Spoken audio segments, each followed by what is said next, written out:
BFM Business. Toute l'info éco et business à la mi-journée. 60 minutes business. Guillaume Paul.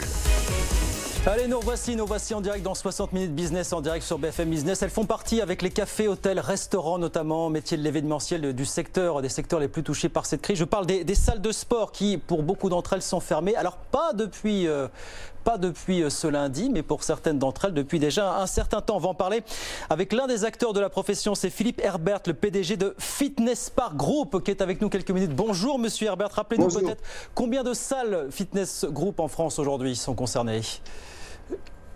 Dans notre groupe, 250 clubs, ouais. et on en a fermé 60% dans notre groupe. Mais c'est 4500 clubs à l'échelle nationale en tout. 4500 clubs à l'échelle nationale aujourd'hui. Est-ce que vous considérez d'avoir payé pour d'autres, Monsieur Herbert? Parce que vous dites, et les acteurs le disent, il n'y avait pas fondamentalement de raison pour que les salles de sport ferment. Je vous cite quand même ce que dit la Direction Générale de la Santé.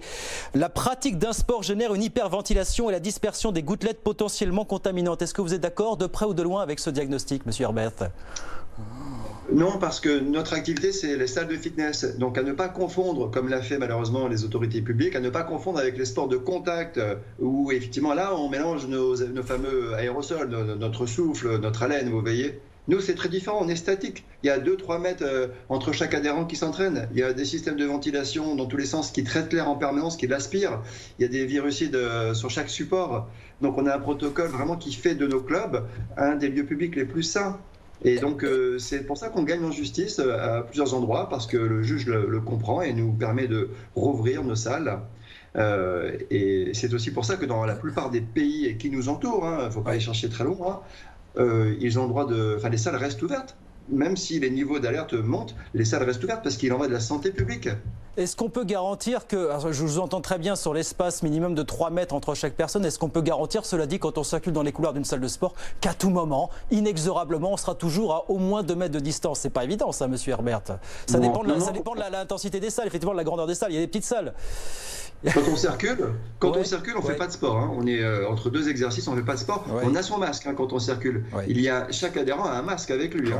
Donc il le descend quand il fait son entraînement, mais il n'y a personne autour, comme je disais. Et quand il circule, il remet le masque. Donc ça fait partie du protocole. Mais malgré tout, il y a effectivement ces fermetures à répétition qui fragilisent évidemment la santé financière des salles de sport, qui fragilisent un petit peu le modèle. Est-ce que vous vous dites, à l'aune de cette crise, et peut-être parce qu'il y en aura d'autres finalement dans les prochaines années, on ne sait pas, est-ce qu'il va falloir que le business model des salles évolue? Est-ce que le modèle qui prévalait il y a encore quelques mois sera encore adapté dans quelques mois finalement et pour les prochaines années? C'est une vraie question ça. C'est une vraie question. Et la vraie réponse, c'est qu'il y a de plus en plus de gens qui feront du fitness parce qu'il en va encore une fois de la santé publique.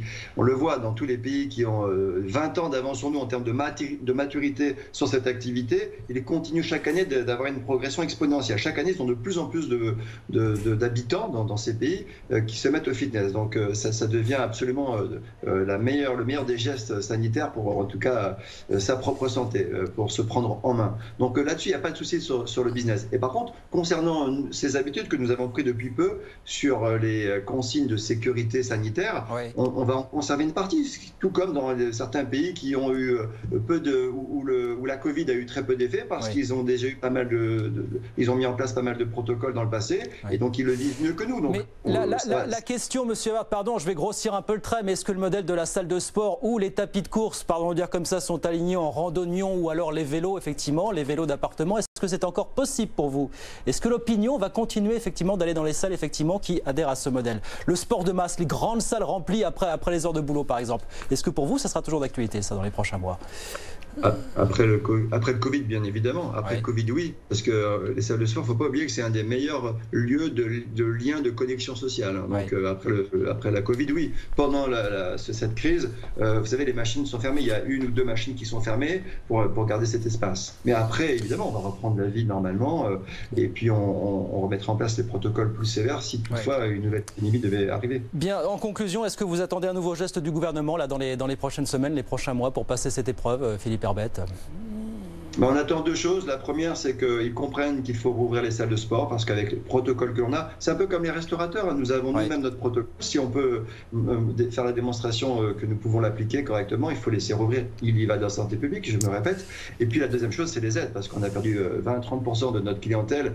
Il va falloir des mois et peut-être un an pour la récupérer parce qu'avec cette communication un peu délétère qui nous désigne du doigt à tort, il faut des aides. Sinon, on va perdre des dizaines de milliers d'emplois. On vous le souhaite. Merci beaucoup Philippe Herbette. Merci beaucoup d'avoir été avec nous, le patron de Fitness Park Group avec nous sur BFM Business. Merci beaucoup d'avoir été dans 60 minutes business ce midi.